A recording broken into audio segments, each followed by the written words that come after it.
Dalam meminimum kesan ini, kerajaan telah umumkan pelbagai inisiatif melalui pakej-pakej bantuan dan rangsangan bagi memastikan kelangsungan perniagaan. Dengan kebanyakan sektor ekonomi kini kembali beroperasi, permintaan domestik dijangka memulih. Namun, masih terdapat sebilangan segmen ekonomi yang terjejas teruk, memerlukan sokongan untuk bangkit semula dan membina daya tahan. Maka, fokus kedua, iaitu perniagaan yang berdaya tahan, akan menumpukan kepada strategik untuk mengembalikan keupayaan perniagaan melalui akses kepada pembiayaan, memacu pelaburan strategik dan memulih sektor-sektor tumpuan. Dalam mengendali keupayaan perniagaan dalam strategi pertama, kerajaan sebagai pemudah cara akan memperbanyak akses pembiayaan kepada sektor perniagaan, terutamanya untuk pengusaha PMKS dan sektor informal. Berdasarkan sesi libat urus yang telah saya hadiri dengan pelbagai pihak, akses kepada kemudahan pembiayaan kerap kali dibangkitkan, baik oleh usahawan kecil maupun syarikat besar. Untuk itu, bagi tahun 2022, pakej pembiayaan dengan nilai keseluruhan berjumlah 40 bilion ringgit disediakan di bawah program Semarak Niaga Keluarga Malaysia atau Semarak Niaga.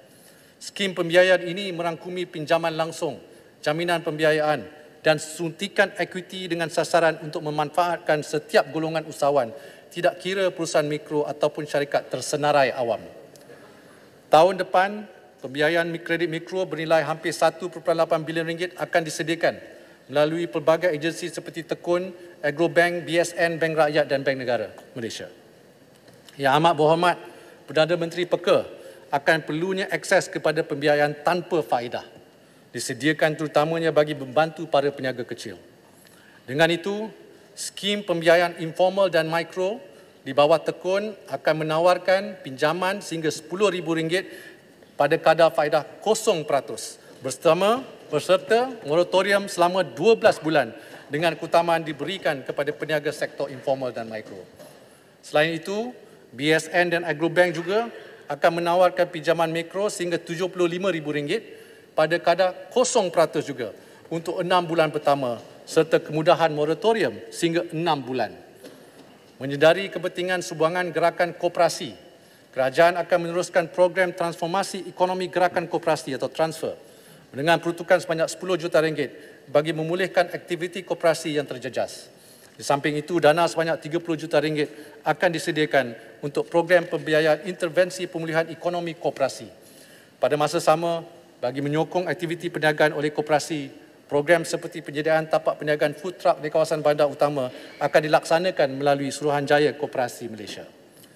Kerajaan juga menyokong perluasan program iTekat, iaitu sebuah program kewangan sosial yang menawarkan modal permulaan, kredit mikro dan latihan kemahiran kepada usahawan mikro dengan peruntukan sebanyak RM20 juta.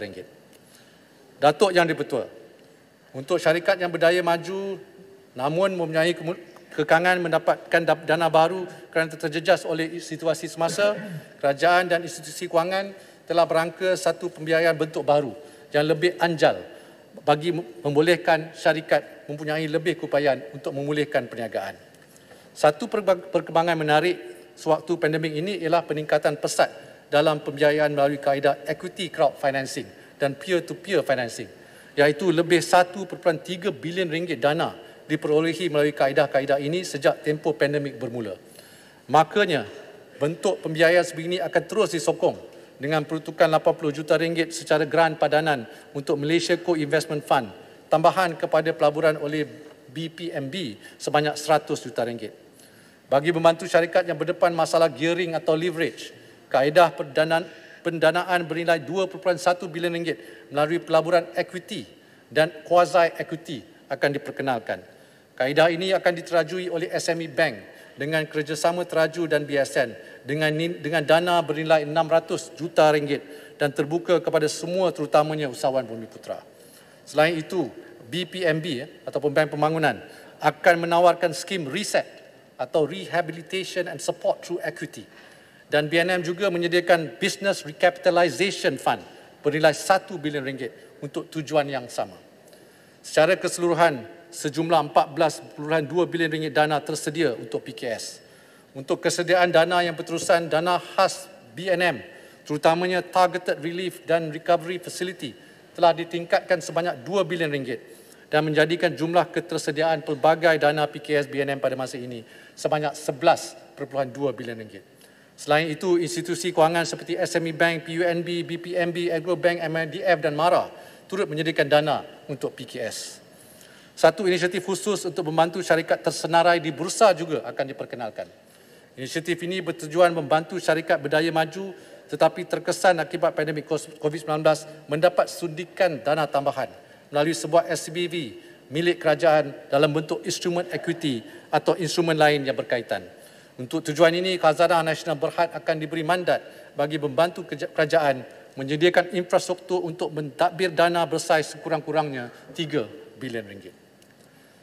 Datuk Yang di-Pertua, sehingga kini Syarikat Jaminan Pembiayaan Perniagaan atau SJPP telah memberikan jaminan pembiayaan perniagaan bernilai lebih 46 bilion ringgit kepada lebih 44,000 syarikat.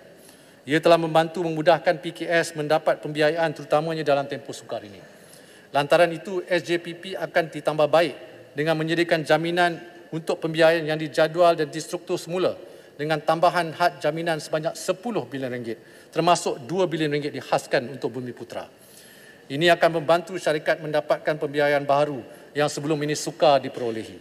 Untuk mengurangkan kos transaksi, pengecualian duty stamp akan diberikan ke atas dokumen transaksi penjadualan dan penstrukturan semula pembiayaan.